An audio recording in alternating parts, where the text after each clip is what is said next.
So you mentioned that now the Columbus Zoo has lost their accreditation. How does that affect the zoo?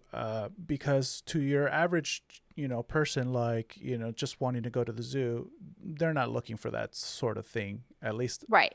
they're not searching, well, if this zoo is good, they just want to go to a zoo. So Yeah. how does that long term affect the zoo? Is this financing? Because most of these zoos are they government funded? Are they privately funded? How does that affect them not having the accreditation?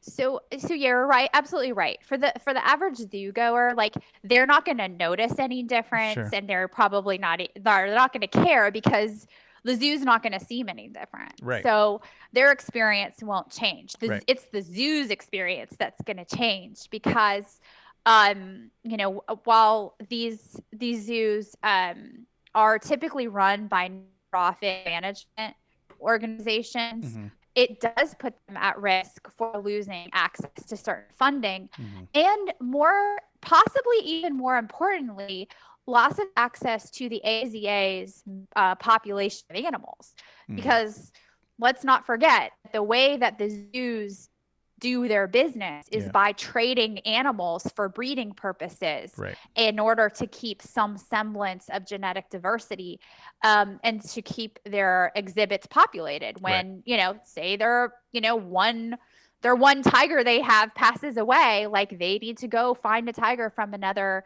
accredited zoo. Mm. That is where they may feel it, is Gotcha. lack of access to other AZA species survival program animals and other animals, because the AZA regulations, or bylaws Right. rather, have standards for how animals are traded around Right.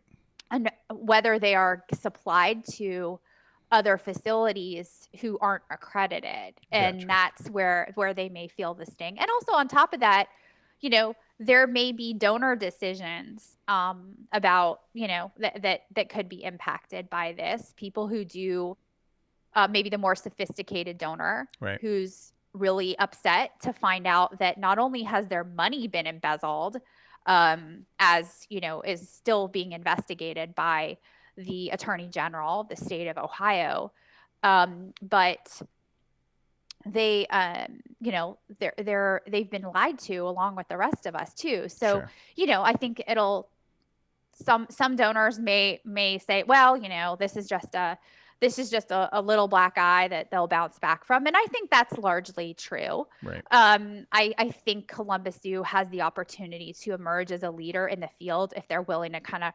truly humble themselves Mm-hmm. and really institute meaningful and lasting changes. I mean, they've thrown their support behind the Big Cat Public Safety Act after many years of Jack Hanna Yeah. preventing that and being staunchly opposed to it, along with Susie Rapp. So, they have, this is an opportunity. It's a setback, but it's Yeah. also an opportunity for Right. them.